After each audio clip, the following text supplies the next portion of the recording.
ଆଜିକାର ଏହି ସଫେଇ କାର୍ଯ୍ୟକ୍ରମରେ ଉପସ୍ଥିତ ଥିବା ମୋର ସହପାଠୀ ଶିକ୍ଷକ ବନ୍ଧୁଗଣ ପୁଣି ବହୁ ସଂଖ୍ୟାରେ ଯୋଗ ଦେଇଥିବା ମୋର ପୂର୍ବତନ ଛାତ୍ର ବୃନ୍ଦଗଣ ଏବଂ ଯାହାର ବେଲବିସ୍ତର ବା ସହଯୋଗୀ ମାନେ ଆସିଥିବାରୁ ବିଦ୍ୟାଳୟ ତରଫ ସେବିକା ମାନେ ସଫେଇ କର୍ମଚାରୀ ମାନେ ଏସଏଚ ଗ୍ରୁପର ସେମାନେ ତାଙ୍କର କାର୍ଯ୍ୟରୁ ସେମାନେ ବିରତ ହୋଇଛନ୍ତି।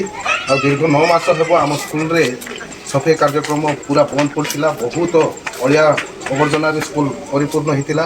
କିନ୍ତୁ ଆମର ଯେଉଁ ପୂର୍ବତନ ଛାତ୍ରମାନେ ତାଙ୍କର ବହୁମୂଲ୍ୟ ସମୟ ନଷ୍ଟ କରି ବହୁ ସଂଖ୍ୟାରେ ଆସି ଯୋଗ ଦେଇକରି ଆଜି ଆମର ଯେଉଁ ସ୍କୁଲ ଅଳିଆ ହିଁ ପଡ଼ିଥିଲା ତାକୁ ପୁରା 100% ଆଜି ସଫେଇ କରିଛନ୍ତି। ସେଥିପାଇଁ ମୁଁ ଆମ ବିଦ୍ୟାଳୟ ତରଫରୁ ଆମ ପୂର୍ବତନ ଛାତ୍ରମାନଙ୍କୁ ଧନ୍ୟବାଦ ଦେଉଛି।